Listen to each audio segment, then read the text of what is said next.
ನಮಸ್ಕಾರ ಸ್ನೇಹಿತರೆ. ಅದೃಷ್ಟ ಅನ್ನೋದು ಯಾವಾಗ ಯಾರ ಬಾಗಿಲು ತಟ್ಟುತ್ತೆ ಅಂತ ಹೇಳೋಕೆ ಆಗಲ್ಲ. ಇದಕ್ಕೆ ಎಕ್ಸಾಂಪಲ್ ಅಂದ್ರೆ ಕೇರಳದ ಅಬ್ದುಲ್ ರಶೀದ್. ದುಬೈನಲ್ಲಿ ಸಾಮಾನ್ಯ ಡ್ರೈವರ್ ಆಗಿ ಕೆಲಸ ಮಾಡುತ್ತಿದ್ದ ವ್ಯಕ್ತಿ ಇಂದು ಕೋಟ್ಯಾಧಿಪತಿ. ಮೇ 2026ರ ಬಿಗ್ ಟಿಕೆಟ್ ಅಬುದಾಬಿ ಡ್ರಾದಲ್ಲಿ ಬರೋಬ್ಬರಿ 25 ಮಿಲಿಯನ್ ದಿರಂ ಅಂದ್ರೆ ಭಾರತದ ರೂಪಾಯಿಗಳಲ್ಲಿ ಸುಮಾರು 64.6 ಕೋಟಿ ರೂಪಾಯಿಗಳನ್ನು ಗೆದ್ದಿದ್ದಾರೆ. ಅಷ್ಟಕ್ಕೂ ಈ ಗೆಲುವಿನ ಹಿಂದೆ ಇರುವ ರೋಚಕ ಕಥೆ ಏನು? ಆ ಹಣವನ್ನು ಅವರು ಏನು ಮಾಡಲಿದ್ದಾರೆ?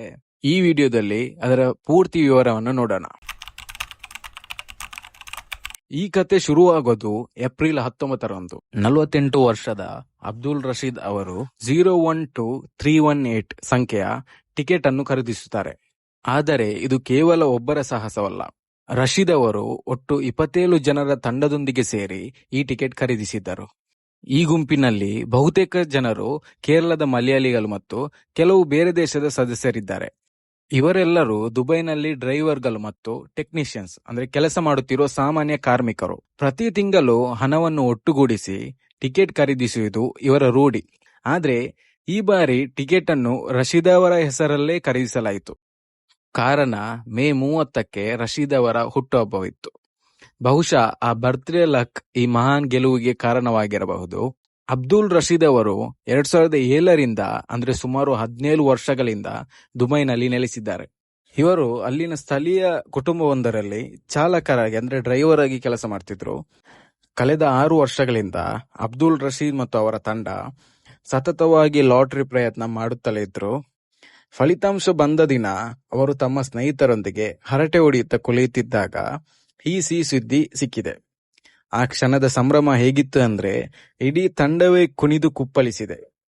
ದಶಕಗಳ ಕಾಲ ಶ್ರಮ ಮತ್ತು ಕಾಯುವಿಕೆಗೆ ಕೊನೆಗೂ ಪ್ರತಿಫಲ ಸಿಕ್ಕಿತು. ಈಗ ಎಲ್ಲರ ಮನಸ್ಸಿನಲ್ಲಿರುವ ಒಂದು ಪ್ರಶ್ನೆ ಅಂದ್ರೆ ಅಬ್ದುಲ್ ರಶೀದ್ ಕೆಲಸ ಬಿಟ್ಬಿಡ್ತಾರಾ ಅಥವಾ ಇಷ್ಟು ದೊಡ್ಡ ಮೊತ್ತವನ್ನು ಏನ್ ಮಾಡ್ತಾರೆ ಅಂತ. ಅವರು ಖುದ್ದಾಗಿ ಹೇಳಿದ್ದಾರೆ, ಕೆಲಸ ಬಿಡುವುದಿಲ್ಲ. ಅಚ್ಚರಿಯ ವಿಷಯವೆಂದರೆ 64 ಕೋಟಿ ಗೆದ್ದರೂ ರಶೀದ್ ಅವರು ತಮ್ಮ ಚಾಲಕ ವೃತ್ತಿಯನ್ನು ಮುಂದುವರಿಸುವುದಾಗಿ ತಾವೇ ಹೇಳಿಕೊಂಡಿದ್ದಾರೆ. ನಾನು ಈಗಲೇ ಕೆಲಸ ಬಿಡುವ ಯಾವುದೇ ಯೋಚನೆ ಮಾಡಿಲ್ಲ ಅಂತ ಹೆಮ್ಮೆಯಿಂದ ಹೇಳಿದ್ದಾರೆ. ಈ ಹಣವನ್ನು 27 ಸದಸ್ಯರ ನಡುವೆ ಹಂಚಲಾಗುತ್ತದೆ. ಪ್ರತಿಯೊಬ್ಬರಿಗೂ ಅವರ ಜೀವನವನ್ನೇ ಬದಲಾಯಿಸಬಲ್ಲ ದೊಡ್ಡ ಮೊತ್ತ ಸಿಗಲಿದೆ ಅಂತ ಅವರು ಕನ್ಫರ್ಮ್ ಮಾಡಿದ್ದಾರೆ. ಯಾವುದೇ ಆತುರದ ನಿರ್ಧಾರ ತೆಗೆದುಕೊಳ್ಳದೆ ತಮ್ಮ ಕುಟುಂಬಗಳೊಂದಿಗೆ ಚರ್ಚಿಸಿ ಹಣವನ್ನು ಹೇಗೆ ಸದುಪಯೋಗ ಪಡಿಸಿಕೊಳ್ಳಬೇಕು ಎಂದು ಈ ತಂಡ ನಿರ್ಧರಿಸಲಿದೆ. ವಿಶೇಷವೆಂದರೆ ಅಬ್ದುಲ್ ರಶೀದ್ ಏನ್ ಹೇಳಿದ್ದಾರೆ ಅಂದ್ರೆ ತಾನು ಮುಂದೆಯೂ ಬಿಗ್ ಟಿಕೆಟ್ ಡ್ರಾಗಳಲ್ಲಿ ಭಾಗವಹಿಸುವುದಾಗಿ ಅಬ್ದುಲ್ ರಶೀದ್ ಅವರು ಈ ರೀಸೆಂಟ್ ಇಂಟರ್ವ್ಯೂ ಅಲ್ಲಿ ಹೇಳಿದ್ದಾರೆ.